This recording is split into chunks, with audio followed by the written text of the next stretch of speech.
Nós estamos falando sobre a operação da Polícia Federal, os desdobramentos, então, que envolvem as fraudes do Banco Master no dia de hoje. Mais de 5 bilhões foram ali confiscados dessa operação para evitar, né, qualquer tipo de movimentação financeira por parte dos familiares. E também dentro disso, temos o cunhado de Daniel Borcaro, que, ao que tudo indica, estava saindo do país, também com destino a Dubai, coincidências à parte. Mas eu queria te ouvir em relação a essa relatoria do ministro Dias Toffoli. Será que as notícias no início da semana fizeram com que essa investigação andasse, pelo menos ali ao que parece? Boa tarde mais uma vez e bem-vindo. Boa tarde, Berenice. Boa tarde, Caporeso. Uma honra estar aqui ao lado desse deputado guerreiro aí de Minas Gerais. Bom, vamos lá. Eu estava lendo agora uma matéria sobre essa insatisfação, né, do Dias Toffoli em relação à demora da diligência que ele autorizou. Me chamou a atenção que ele autorizou essa diligência, essa busca e apreensão que foi pedida no dia 6, e ele determinou que ela fosse cumprida em 24 horas. Eu não sei se isso é comum, tá, dessas determinações, ele alegando, né, que precisava aprofundar urgentemente devido à gravidade e tal e à repercussão do caso. Vamos lembrar que essa investigação, há pouco tempo atrás, não estava na mão do Dias Toffoli, foi para a mão dele depois que ele fez um passeio no jatinho com o advogado do Banco Master, onde ele coloca tudo em sigilo, coloca todas as provas, tudo que é capturado, tudo que é apreendido tem que ficar no gabinete dele. E ele agora é o detentor de todas as prerrogativas e todos os poderes em relação a essa investigação. Uma investigação que envolve os dois irmãos dele e um primo dele, que também participaram aí de um grupo de investimentos, ou fundo de investimentos ligados ao Banco Master.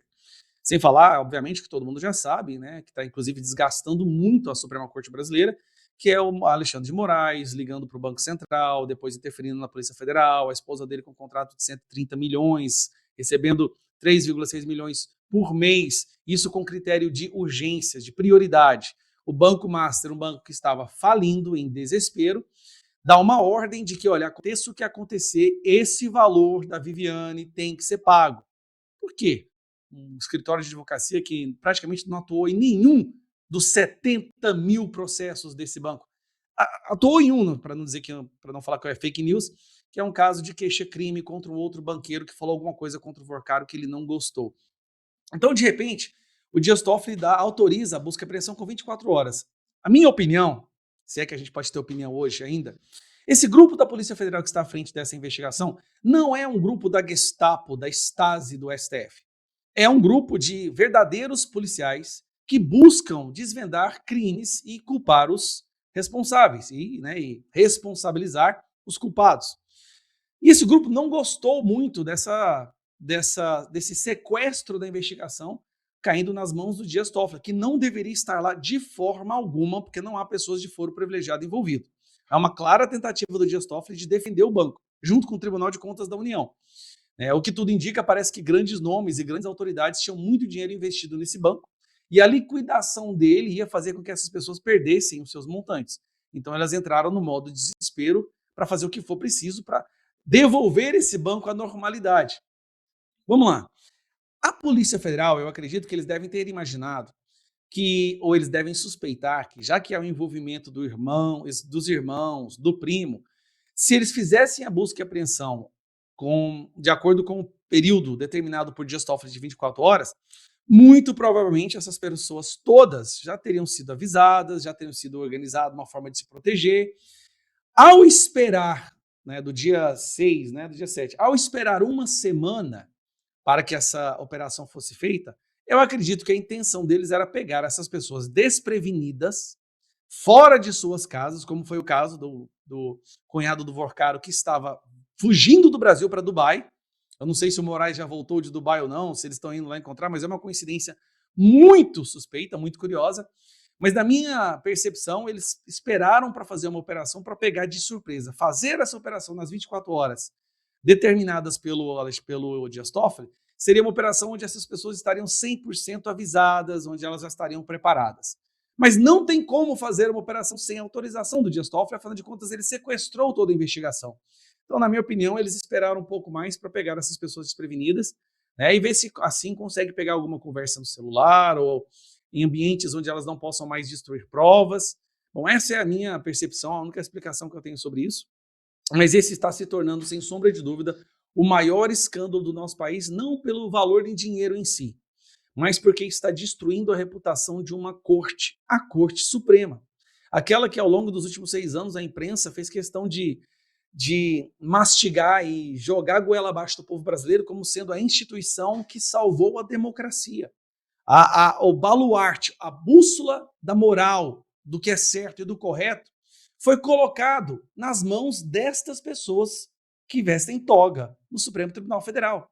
E de repente nós temos um escândalo envolvendo parte dessas pessoas que destrói completamente essa imagem que a imprensa esquerdista ao longo dos últimos 6 anos vem tentando construir, onde tudo que eles faziam era justificado porque eles eram seres perfeitos, quase que semideuses. E agora nós estamos vendo que na verdade não, que eles agem em conta própria, que eles agem para benefício próprio, pelos seus próprios interesses, para proteger as suas famílias. Uma matéria recente mostrando que os escritórios de advocacia de parentes desses ministros aumentaram em 300% o número de processos no Supremo Tribunal Federal desde o momento que esses ministros foram indicados. Lewandowski foi consultor, conselheiro do Banco Master. A esposa do Moraes foi contratado logo depois da primeira denúncia de que o Banco Master estava fazendo coisas erradas e títulos fraudulentos. Então nós estamos vendo, na verdade, a nossa Suprema Corte, ela é um escritório de advocacia do crime. E eu vi uma matéria que saiu de um monitoramento feito pela Parvel, mostrando que 72% das menções hoje do STF são contrárias a eles. Isso para nós é muito bom, como disse o Caporeso, né? Nós estamos entrando num momento crucial para resgatar o nosso país, que vão ser as eleições para o Senado. Eu, sinceramente, acredito que o mais importante agora é fazermos maioria no Senado, mais do que qualquer outra eleição. Porque se a gente elege o Flávio Bolsonaro sem fazer maioria no Senado, nós estaremos entregando mais um dos nossos para ser sacrificado. Nós estaremos destruindo a vida do Flávio Bolsonaro. Ele se tornará mais um refém, como foi o Bolsonaro. Então, se nós não fizermos maioria do Senado, a gente não consegue virar essa parte do nosso país, a gente não consegue fazer o impeachment, a gente não consegue fazer com que essas pessoas responsáveis por tantos crimes sejam penalizadas. Então, o enfraquecimento do STF nesse momento é muito bom para o Brasil. É muito bom. E quanto mais fraco ele ficar, melhor será para que nós possamos colocar candidatos bons, fazermos maioria no Senado e no ano que vem fazer o impeachment. Agora, acho que a lista aumentou, né? Não vai ser apenas o impeachment do Alexandre de Moraes, acho que o Dias Toffoli também acabou de entrar nessa lista.